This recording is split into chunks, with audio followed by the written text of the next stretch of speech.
welcome to another Lawn Fawn video. Today we are introducing Chirpy Chirp Chirp and its coordinating dies. This set is so cute, so let's go ahead and check it out.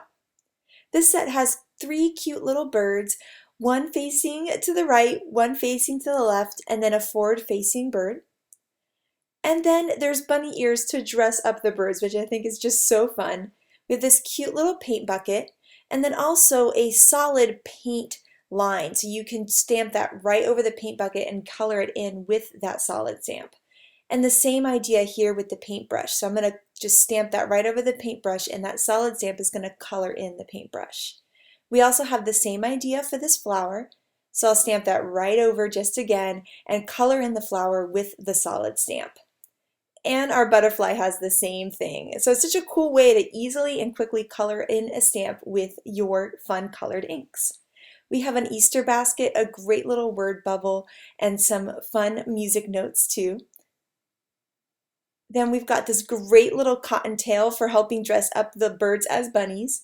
We have a full Easter egg, a solid decorated egg, and then this solid egg, you can see you can line up over that outline egg image too. We've got a cracked open egg, and this little star, which you can use to fill in the stars on the egg, as you can see there in the pink one. I love this grass line so much. I think it's so cool. And then we have the Chirpy Chirp Chirp sentiment and all of these different translations. So we have translation and then Happy Easter, or translation and then thank you. And so what's great about this part of the stamp set is it makes it a year-round set. So it's great for Easter, but great for year-round too. So here we have Happy Easter, thank you, welcome baby, you're a cool chick, and hi. Now I'm going to start coloring these images in with my Copic markers. I did these first set of birds and they just didn't turn out how I wanted them, so I redid them all with lighter yellows to make it look more like a little chick color.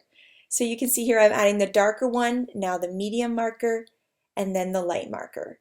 And I'm going to repeat the similar thing on all the birds. So I'll start down by laying down my lightest color on the bird, just like this, then my medium, then my light, then my dark, then my medium, and then my light. And that's how I like to blend them out to make sure I have a really light area on the outside edge of the bird. And in this case, I'm making the top of the bird the light part, but using the same exact technique. Just going to add a little color on the bird's beaks, a little shading there. And these are my favorite colors for beaks. I just love them. And now you can see these cute finished birds and the comparison between the darker birds and the lighter birds. Either one looks cute really, but depending on what look you're going for, you could mess around with your markers and have fun with those little birds. These are my two favorite colors for coloring in the inside of ears or little cheeks. And then just to add a little bit of something to the bunny ears, I added some warm gray and a colorless blender just to give it a little dimension. And now I'm going to color in the paint buckets with some toner gray, which is my favorite color for something metal. And so now I'm using that toner gray on these paint brushes. And now I'm using Copic markers to color the other paint buckets. So some of these images I stamped over and created the color with the stamp, and some I've used my markers to color in. So you've got both options, which is so cool. Now I'm using these two colors for egg. These are my favorite colors for kind of eggshell, and I'm going to blend it out with that really light E0000. I think there's a lot of zeros after it, but you can see how cool that looks. And now these are all of the colored images from the set, and now we're ready to start die cutting them. So these are the dies, and you can either bend them apart at the tabs or use your wire snips to give a nice clean cut on all of those tabs. Then you can take that die and line it up with the stamped image. I like to use Post-it note tape to hold it because it's a nice low tack tape. And once I have all of my dies in place, I can run them through my die cut machine and get perfectly die cut images every time. And I know I always say this, but it really is my favorite thing. I don't know why, I just love peeling up the die and going just like this and getting that little chick out of there. I just think it looks awesome. Now here we have all of the die cut images. They're so cute and fun, and here you can see the comparison between the pink ones, which were all stamped, versus the purple ones, which were all Copic colored. So you've got the two options with the solid image stamping or with the Copic coloring. And so here you can see all of those little solid stamps that we used to create the pink side of things, and the purple side of things were all created with markers. Now here's a look at fun ways to combine and mix and match all of these images. You can see how cute the bird looks dressed up, and he can color in the Easter egg. You could put the little tall bird there in the cracked open Easter egg, and they can hold the flowers in the baskets, and it's just too cute. Now today's idea is to use the same card design for different types of cards. So that way you can make multiple types of cards with the same supplies you already have out. So here I have my Perfectly Plaid 6x6. I'm going to pull out the same of each pattern and some mermaid and noble fur cardstock. Here I have the largest of the large 4-bar stitch rectangles and the largest of the small 4-bar stitch rectangles. And I'm going to use these dies in all of my cards today, in all 4 cards. So first I'm going to cut that Nadia Perfectly Plaid paper twice there, so I'm going to have 2 of the large 4-bar stitch rectangles. Then I'm going to cut the mermaid cardstock twice. And then I actually only need to cut the noble fur cardstock once because we're going to be able to get 2 hills out of it. So I'll run that die through, and now I've got all my pieces ready to go and to start creating. So my next step is to use one of the new simple stitched hillside borders to cut 2 hills out of this one piece of noble fur cardstock. And so I'm putting my sentiment there so I kind of know how tall my hill needs to be.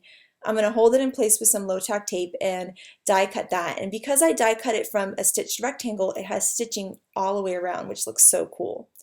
Now I'm going to use that first hill as a guide as to where to put my die so that I can have 2 hills the same exact size. So I'll just use it as a guide, move the other piece out of the way, die cut it, and now I have 2 hills that are exactly the same that can line up with my mermaid cardstock. I'm using an anti-static tool because I'm going to do some white heat embossing. So I am going to stamp first Chirpy Chirp Chirp translation Happy Easter, and I'm going to stamp it with some Versamark ink, which is super sticky ink, so that I can heat emboss with it. So once I have stamped this out, I can bring this to my white heat embossing powder, add some heat embossing powder which will stick to that sticky ink, and then use a heat gun to melt it to get that beautiful, bright, shiny image. Now I'm going to repeat the same thing, but I'm just changing the translation Happy Easter to translation Thank You. So it's the same exact card. I can use the same exact placement for everything. I'm just changing the one part of the sentiment. So now that I have these 2 pieces done, I can start working on the card bases. So I'm going to cut a cardstock 7 inches, and then I will cut 4 7/8 twice to get 2 card bases. Then I can score them at 3.5 inches. And then I can go ahead and add my stitched Perfectly Plaid panels to them. And by working on 2 cards at once, I feel like it's just so much more efficient. I can get a lot more cards done this way. So I'm going to lay both of those plaid panels on there. And now I can start adding my hills to the mermaid cardstock pieces. So I'm using some foam tape for those hills. And then I'm going to use some foam tape to add them to the card bases too. And I just love that plaid behind that mermaid and noble fur cardstock. It's just so striking. And now it's time to decorate these. So the Easter one, I'm going to add the cute little bunny ears to the chicks and then create a fun little scene with them right there. So just going to use some foam tape to hold down the bird and the basket, the other bird, and then I've got to add his cute little cottontail, of course, and then that fun little music note. And now this Easter card is completely done. Now I'm going to take the same exact design that I've already worked hard on and just repeat it and add the accessories in a different way. So no bunny ears, and we're going to add a flower this time. And now it's a thank you card. So I love that not only are you getting year-round use out of this set, but you can get 2 cards out of each design, which is really cool because I'm always running out of cards. I always need to make more, so I'm going to try to do this more often. Now I'm going to use this same exact idea that I did here with these 2 cards by using the same design but changing up the sentiment and the accessories. And we're going to do the same thing again but just in a slightly different way. So we're going to use this same 4-bar stitch rectangles and the same plaid paper, just a different design. We'll have the same 4-bar card bases with that Perfectly Plaid paper layered on top. And now instead of the mermaid, we're going to use some white cardstock and we're going to stamp directly on it. So first I'm going to go Chirpy Chirp Chirp, Welcome Baby, and then I'm going to do Chirpy Chirp Chirp, You're a Cool Chick. So we're really repeating the same design but just in a slightly different way. Now I'm using some freshly cut grass ink on this awesome grass image, and I'm going to stamp them on both of the panels. And I'm actually going to double stamp the grass because I really wanted it to be nice and bold. So I'll just double stamp that one and then repeat the same thing on the Welcome Baby version of these panels. Now I'm going to lay out my little design there because I want to make sure to stamp this great little butterfly trail on there. So now that I've got the butterfly trail, I'm going to use some Hippo ink, which is a great gray, and we're going to stamp that down onto the cardstock. And I'm going to double stamp this one too, just to go along with that double stamping we did with the grass. Now it's time to work on assembling the cards, which is going to be really similar to the ones that we did last time. So we're going to add this awesome Jessica Plaid paper there onto these card bases, use some foam tape onto the smaller 4-bar rectangle, and add those on to the cards. And then we can start to decorate them with the same birds but different accessories. So this time I'm going to layer this cute little egg onto the bird and create a baby card with it, which is, I just think, so much fun. I'm going to put the bird and the egg up with foam tape, and then the other piece just directly onto the card to make it look like it kind of fell behind the egg, and then add some foam tape behind that butterfly. And that card is all done, and it's super cute and quick. You can make a ton of these. And then now I'm going to work on the other card. I forgot to do a little bit of stamping on this one, so I'm just adding some music notes all around this bird. And I think this card would be so cute to give to a crafty friend since it's got the bird painting. I just think it would be just adorable. And it'd be a cute one where you could change the sentiment up on the inside of your card, like putting happy birthday, so you're a cool chick, and then happy birthday on the inside. It could be a great thank you card too. And so now there's this version of the card all done. And now here is a comparison between these two cards. I love that it took a similar idea using the same supplies that you already have out, but you can make two totally different cards for different occasions. And now here's a look at all 4 of the cards. So you can see they're all relatively the same layout, just changed a little bit. And I was able to make 4 cards in a really quick amount of time, all with the same stamp set, which I just had so much fun doing this. I just loved it. So this is Chirpy Chirp Chirp and its coordinating dies.